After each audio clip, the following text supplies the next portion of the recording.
तो दोस्तों, कहानी की शुरुआत में हम देखते हैं कि 5 दोस्त एक घने जंगल के रास्ते से ग्लोर वैली की तरफ जा रहे होते हैं। इन सभी के इस सफर का एक ही मकसद होता है, अपनी दोस्त क्लोवर की बहन को ढूंढना। असल में क्लोवर अपनी बहन के अचानक गायब हो जाने से बहुत परेशान और चिंतित होती है, क्योंकि कई दिनों से उसका कोई भी पता नहीं चल पाया था और आखिरी बार क्लोवर की बहन को एक स्टोर में देखा गया था। यही वजह होती है कि ये सभी दोस्त उसी स्टोर की तरफ बढ़ रहे होते हैं, इस उम्मीद में कि शायद वहां से उन्हें कोई सुराग मिल जाए। स्टोर पहुंचने के बाद क्लोवर बिना देर किए अकेले अंदर जाती है। वो कैशियर के पास जाकर अपनी बहन की तस्वीर दिखाती है और घबराए हुए अंदाज में पूछती है कि क्या उसने उसे कहीं देखा है। कैशियर उसकी बात ध्यान से सुनता है और कुछ पल चुप रहने के बाद गंभीर होकर बताता है कि हाँ, ये लड़की यहाँ आई थी और फिर ग्लोर वैली की तरफ चली गई थी। इसके बाद वो क्लोवर को चेतावनी देते हुए कहता है कि यहाँ अक्सर लोग अपने गुमशुदा परिजनों को ढूंढते हुए आते हैं, लेकिन जो भी ग्लोर वैली के अंदर जाता है वो कभी वापस नहीं लौटता। फिर भी अगर तुम वहाँ जाना चाहती हो तो जिस रास्ते से आई हो उसी रास्ते पर सीधे सीधे चलते रहना। ये बात सुनकर क्लोवर का डर और भी बढ़ जाता है, लेकिन इसी के साथ उसे ये भी समझ आ जाता है कि उसकी बहन आखिर कहाँ गई थी। इसी सच्चाई का सामना करने के लिए वो अपने दोस्तों के साथ वहाँ जाने का फैसला करती है। इसके बाद सभी दोस्त कार में बैठते हैं और ग्लोर वैली की तरफ निकल पड़ते हैं। जैसे जैसे वे आगे बढ़ते हैं, मौसम अचानक बदलने लगता है। तेज हवाएं चलने लगती हैं और देखते ही देखते भयंकर बारिश शुरू हो जाती है। चारों तरफ का माहौल बेहद डरावना और रहस्यमयी हो जाता है। लेकिन सबसे अजीब बात तब होती है जब वे 2 बार अलग अलग रास्तों से आगे बढ़ने की कोशिश करते हैं, फिर भी उनकी गाड़ी बार बार उसी जगह पर वापस आ जाती है। अब उन्हें साफ महसूस होने लगता है कि वे किसी नॉर्मल रास्ते पर नहीं, बल्कि एक रहस्यमयी भूल भुलैया में फंस चुके हैं, जहां से निकलना आसान नहीं होगा। इस डरावने हालात के बीच आगे बैठी नीना घबराकर अपने बॉयफ्रेंड एब से गाड़ी रोकने के लिए कहती है, लेकिन एब उसकी बात को नजरअंदाज कर देता है और बिना रुके गाड़ी चलाता रहता है। लेकिन तभी अचानक वे लोग जंगल के बीच एक अजीब सी जगह पर पहुंच जाते हैं। हैरानी की बात यह होती है कि उस खास जगह पर बिल्कुल भी बारिश नहीं हो रही होती, जबकि उसके चारों तरफ तेज तूफान जारी रहता है। पहली नजर में यह जगह शांत और खूबसूरत लगती है, लेकिन जैसे जैसे वे उसे महसूस करते हैं, उन्हें एहसास होता है कि इस सन्नाटे के पीछे कोई गहरा और खौफनाक राज छिपा हुआ है। इसी बीच मेघन, जो आसपास की ऊर्जा को महसूस कर सकती थी, अचानक बेचैन हो जाती है और सबको चेतावनी देती है कि यहाँ कुछ बहुत बुरा है। लेकिन बाकी लोग उसकी बात को ज्यादा गंभीरता से नहीं लेते और धीरे धीरे उस घर के अंदर जाने लगते हैं। इधर क्लोवर बाहर ही खड़ी रहती है, मानो उसे किसी अनजानी चीज का इंतजार हो।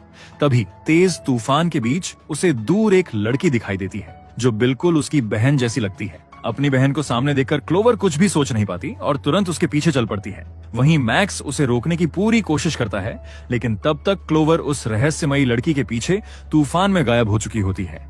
उधर घर के अंदर एब, नीना और मेघन आसपास रखे पुराने सामान को ध्यान से देखने लगते हैं। धीरे धीरे उन्हें एहसास होता है कि ये जगह जैसे समय में कहीं अटक गई है, क्योंकि वहां 90 के दशक की चीजें मौजूद होती हैं, जैसे दीवार पर लगा एक सैंड टाइमर जो अजीब तरीके से उनका ध्यान खींचता है।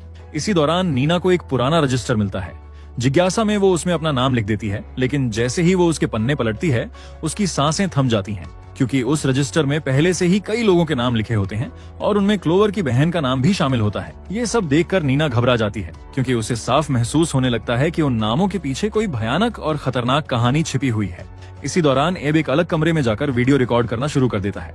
तब उसकी नजर दीवार पर लगे एक पोस्टर पर पड़ती है, जिसमें कई सालों से गायब लोगों की तस्वीरें लगी होती हैं और उन्हीं तस्वीरों के बीच क्लोवर की बहन की तस्वीर भी होती है। ये देखकर वो समझ जाता है कि मामला जितना उन्होंने सोचा था उससे कहीं ज्यादा खतरनाक है। उधर बाहर धीरे धीरे रात होने लगती है और कुछ देर बाद मैक्स क्लोवर को वापस लेकर घर लौट आता है।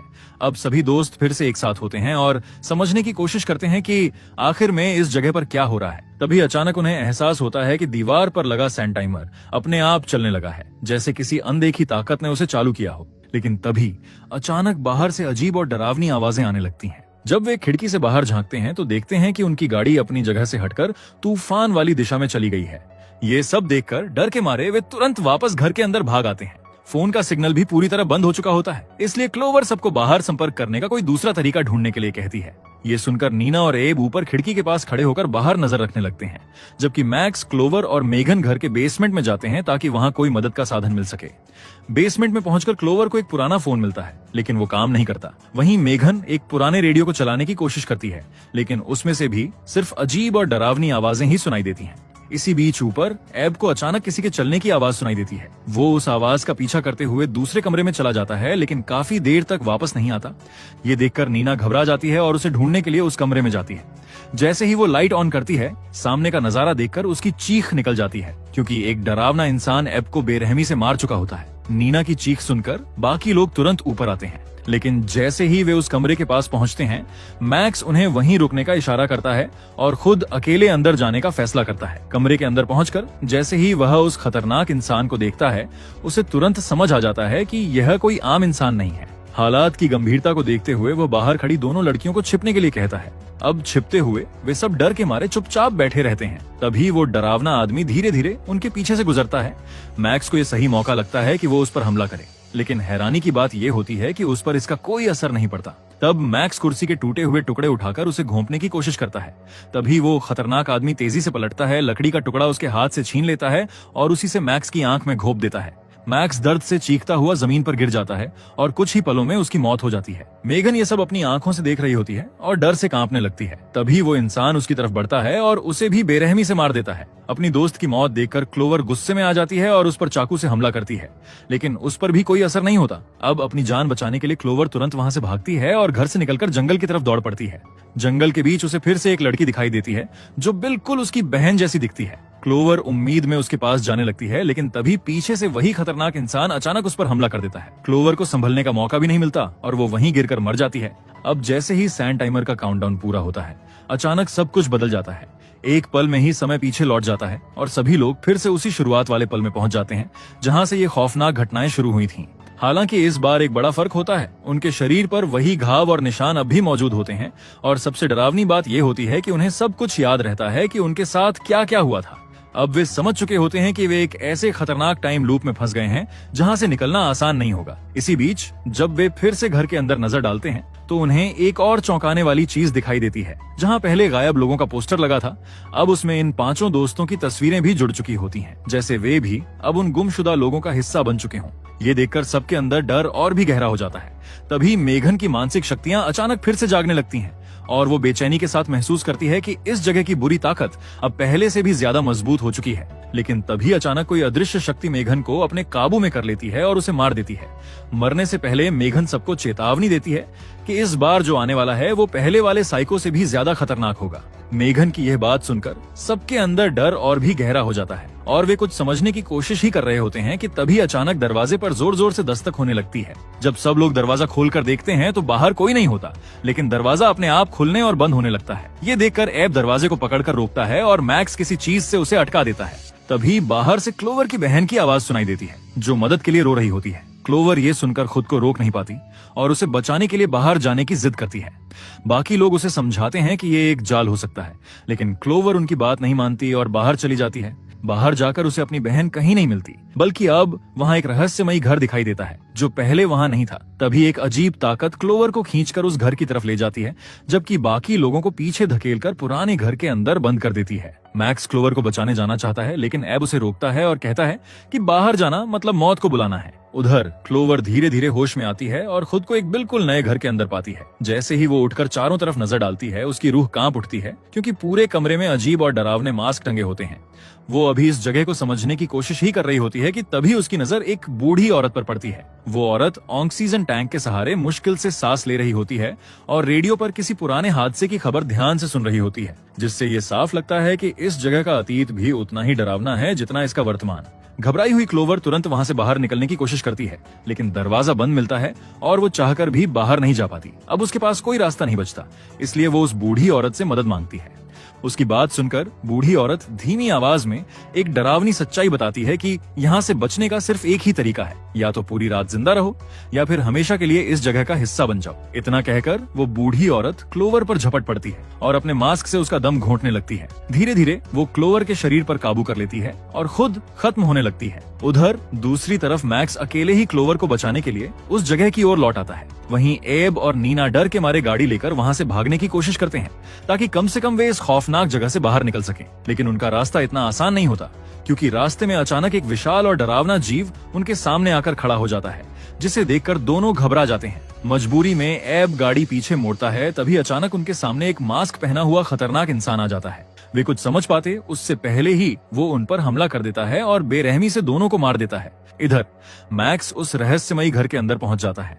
अंदर का नजारा और भी अजीब होता है, क्योंकि एक कुर्सी अपने आप हिल रही होती है पहले तो मैक्स सोचता है कि शायद ये सब हवा की वजह से हो रहा है, लेकिन जैसे ही वो पीछे मुड़ता है उसकी सांसें थम जाती हैं, क्योंकि सामने क्लोवर खड़ी होती है जो अब एक मास्क पहने हुए होती है। इससे पहले कि मैक्स कुछ समझ पाए, क्लोवर अचानक उस पर हमला कर देती है और उसे बुरी तरह मार देती है। इसके बाद क्लोवर घर से बाहर निकलती है, लेकिन तभी एब की जीप उसे टक्कर मार देती है और उसकी भी मौत हो जाती है। कुछ ही देर बाद एक बार फिर सैंड टाइमर का काउंटडाउन पूरा हो जाता है और उसी के साथ समय दोबारा रीसेट हो जाता है। अगले ही पल सभी लोग फिर से उसी शुरुआती पल में वापस पहुंच जाते हैं जहां से ये डरावनी घटनाएं शुरू हुई थीं। लेकिन इस बार हालात पहले जैसे नहीं होते, क्योंकि अब वे सब कुछ याद रखते हैं। पिछले अनुभव से सीख लेकर वे पहले से कहीं ज्यादा सावधान हो जाते हैं और कोई भी गलती दोहराना नहीं चाहते। इसलिए वे तुरंत घर के सभी दरवाजे और खिड़कियां बंद कर देते हैं ताकि बाहर की किसी भी खतरनाक चीज को अंदर आने से रोका जा सके। इसके बाद वे सब मिलकर एक बाथरूम के अंदर छिप जाते हैं जहां उन्हें लगता है कि शायद वे कुछ समय के लिए सुरक्षित रह सकते हैं। दरअसल क्लोवर को उस बूढ़ी औरत की बात याद होती है कि अगर वे किसी तरह सुबह तक जिंदा रह गए तो इस डरावनी जगह से बाहर निकल सकते हैं। इसी उम्मीद के सहारे वे सब खामोशी से वहां छिपकर सुबह होने का इंतजार करने लगते हैं। अब समय धीरे धीरे बीतता है और इसी बीच एब को तेज प्यास लगती है, इसलिए वो पास के नल से पानी भरकर पी लेता है। उसे देखकर बाकी दोस्त भी अपनी प्यास नहीं रोक पाते और वहीं पानी पी लेते हैं। लेकिन तभी अचानक हालात भयानक मोड़ ले लेते हैं, क्योंकि अचानक एब जोर जोर से खांसने लगता है और देखते ही देखते उसका शरीर एक धमाके की तरह फट जाता है। ये देखकर बाकी सब सदमे में आ जाते हैं, लेकिन इससे पहले कि वे कुछ समझ पाते, नीना के साथ भी वही होता है और वो भी उसी तरह मर जाती है। ये खौफनाक मंजर देखकर बाकी दोस्त घबरा जाते हैं और तुरंत बाथरूम से बाहर भागते हैं। लेकिन बाहर निकलते ही वही जहरीला असर मेघन पर भी होता है और वो भी भयानक तरीके से अपनी जान गंवा देती है। अब क्लोवर को साफ समझ आ जाता है कि यहाँ सिर्फ छिपना काफी नहीं है, इसलिए वो मैक्स से कहती है कि अगर वो उसे मार दे तो शायद ये टाइम लूप टूट सकता है और सब कुछ बदल सकता है। लेकिन जैसे ही मैक्स ये करने के लिए आगे बढ़ता है, अचानक वही असर उस पर भी हो जाता है और वो भी फटकर मर जाता है। अब क्लोवर पूरी तरह अकेली रह जाती है, इसलिए वो हार मानकर जमीन पर लेट जाती है और अपने अंत का इंतजार करने लगती है। तभी अचानक उसके सामने उसी स्टोर का कैशियर दिखाई देता है जिसे उसने पहले देखा था। उसे देखकर क्लोवर के मन में कई सवाल उठते हैं, लेकिन इससे पहले कि वो कुछ समझ पाए, वो भी मर जाती है और एक बार फिर समय रीसेट हो जाता है। दोबारा जिंदा होने के बाद इस बार सभी मिलकर सच जानने का फैसला करते हैं। खोजते खोजते क्लोवर को कुछ आईडी कार्ड मिलते हैं जिनसे पता चलता है कि उस स्टोर का मालिक असल में डॉक्टर हिल नाम का एक मनोचिकित्सक था। इसी बीच एब को एक पुराना अखबार मिलता है जिसमें 20 साल पहले ग्लोर वैली में हुए एक भयानक खनन हादसे की खबर छपी होती है। उसमें बताया जाता है कि मजदूरों ने जमीन में बहुत गहराई तक खुदाई कर दी थी, जिसकी वजह से एक बड़ा हादसा हुआ और हजारों लोग मारे गए। जो लोग बच गए वे गहरे सदमे में चले गए थे और उनके इलाज के लिए डॉक्टर हिल को बुलाया गया था, लेकिन उसने इलाज करने के बजाय उन पर खतरनाक प्रयोग शुरू कर दिए। उसका मानना था कि अगर किसी इंसान को डर, भूख और अकेलेपन में रखा जाए तो वो धीरे धीरे अपना मानसिक संतुलन खो देता है और आखिर में एक खतरनाक राक्षस बन जाता है जिसे वेंडिगो कहा जाता है। डॉक्टर हिल ने इसी सोच और इस जगह के श्राप को मिलाकर एक ऐसा टाइम लूप बना दिया था जिसमें जो भी फंसता वो बार बार मरता रहता, जब तक कि वो हार मानकर खुद एक वेंडिगो न बन जाए। तब सभी को समझ आ जाता है कि बचने के लिए सिर्फ जिंदा रहना ही काफी नहीं है, बल्कि उन्हें अपने डर का सामना भी करना होगा। इसी बीच रेडियो पर अचानक डॉक्टर हिल उनसे संपर्क करता है और क्लोवर को अकेले जंगल में आने के लिए कहता है। वो वादा करता है कि वो उसे उसकी बहन से मिलवाएगा। हालांकि सभी को शक होता है कि ये एक जाल है, फिर भी क्लोवर सच्चाई जानने के लिए वहां जाने का फैसला करती है। ये देखकर मैक्स और मेघन चुपके से उसके पीछे जाने लगते हैं, जबकि एब और नीना घर में ही रुक जाते हैं। लेकिन तभी अचानक वही खतरनाक साइको उनके सामने आ जाता है, लेकिन इस बार वे डरने के बजाय शांत रहते हैं और अपनी किस्मत को स्वीकार कर लेते हैं। इधर जंगल में मैक्स और मेघन क्लोवर का पीछा करते हुए एक वेंडिगो के सामने आ जाते हैं। वे दोनों जान बचाने के लिए भागते हैं, लेकिन भागते भागते मेघन का पैर फिसल जाता है और वो जमीन पर गिर पड़ती है। इससे पहले कि वो संभल पाती, वेंडिगो उसे पकड़ लेता है और घसीटते हुए नीचे खींचकर बेरहमी से मार देता है। ये सब देखकर मैक्स अंदर तक डर जाता है, लेकिन अब उसके पास रुकने का कोई विकल्प नहीं होता, इसलिए वो अकेले ही आगे बढ़ता है और क्लोवर को ढूंढने की कोशिश करता रहता है। अब कुछ दूर जाने के बाद उसे क्लोवर दिखाई देती है, जो एक जाल में बुरी तरह फंसी हुई होती है। ये देखकर वो उसे बचाने की कोशिश करता है, लेकिन तभी क्लोवर की बहन मेलनी वहां आ जाती है, जो अब पूरी तरह एक खतरनाक वेंडिगो बन चुकी होती है। उसे देखते ही दोनों समझ जाते हैं कि अब हालात उनके काबू से बाहर हैं। फिर भी वे हिम्मत नहीं हारते और किसी तरह वहां से बचने की कोशिश करते हैं, लेकिन उनकी सारी कोशिशें बेकार साबित होती हैं, क्योंकि मेलनी उन पर भारी पड़ जाती है और आखिर में दोनों को बेरहमी से मार देती है। इसके बाद यह खौफनाक सिलसिला लगातार चलता रहता है और देखते ही देखते उन्हें इस जगह पर फंसे हुए 13 रातें गुजर चुकी होती हैं। अब उस किताब के मुताबिक यह उनकी आखिरी रात होने वाली होती है। इस बार मेघन कहीं गायब है और एब की पीठ पर वेंडिगो बनने के निशान भी दिखने लगते हैं। जब क्लोवर खिड़की खोलकर बाहर देखती है तो उसे वहां कई अजीब और डरावने घर दिखाई देते हैं जो पहले कभी वहां नहीं थे। सबसे हैरान करने वाली बात यह होती है कि इस बार उन्हें पिछली रातों की कुछ भी याद नहीं होता, सिर्फ एब को याद रहता है क्योंकि वो हर बार अपने फोन से रिकॉर्डिंग करता रहा था। एब जब सबको वो वीडियो दिखाता है तो वे अपने ही डरावने अंजाम देखते हैं। यानी एक वीडियो में क्लोवर का चेहरा धीरे धीरे राक्षस जैसा बनता नजर आता है, बाकी वीडियो में सबकी मौत के अलग अलग तरीके दिखते हैं और आखिरी वीडियो में मेघन दिखती है जो डॉक्टर हिल के पीछे जाती है ताकि सच जान सके और शायद यहाँ से निकलने का रास्ता ढूंढ सके। तभी बाहर से सायरन की आवाज आने लगती है। जब वे खिड़की से देखते हैं तो कई वेंडिगो उनके घर की तरफ बढ़ते हुए नजर आते हैं। ये देखकर सब घबरा जाते हैं, लेकिन इस बार वे भागने के बजाय लड़ने का फैसला करते हैं। वे हथियार उठाते हैं और मेघन को ढूंढने निकल पड़ते हैं।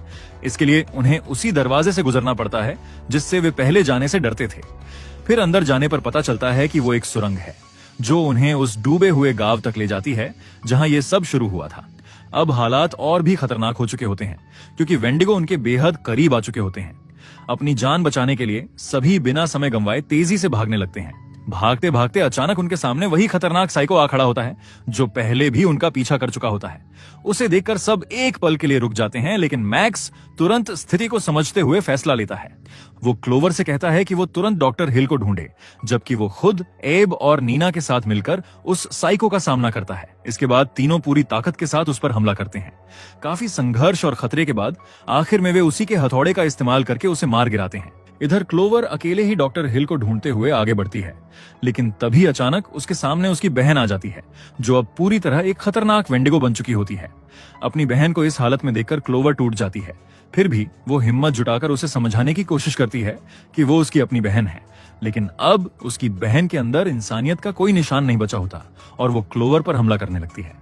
हालात को देखते हुए क्लोवर मजबूर हो जाती है और अपनी जान बचाने के लिए उसे पकड़कर एक नुकीली धातु पर गिरा देती है, जिससे उसकी बहन की मौत हो जाती है। अपनी ही बहन को खोने का दर्द सहते हुए भी क्लोवर रुकती नहीं है और आगे बढ़ती रहती है। कुछ देर बाद वो डॉक्टर हिल के ठिकाने पर पहुंचती है, जहां का दृश्य और भी डरावना होता है। वहां वो देखती है कि मेघन को एक वेंडिगो के सामने बांध कर रखा गया है। तभी क्लोवर का सामना डॉक्टर हिल से होता है और वो उसे इस जगह का ऐसा राज बताता है जिसे सुनकर क्लोवर पूरी तरह हैरान रह जाती है। डॉक्टर हिल उसे बताता है कि 1998 में हुए उस खनन हादसे के समय क्लोवर भी वहीं मौजूद थी, जहां बाकी लोग उस हादसे के बाद मानसिक रूप से टूट गए थे।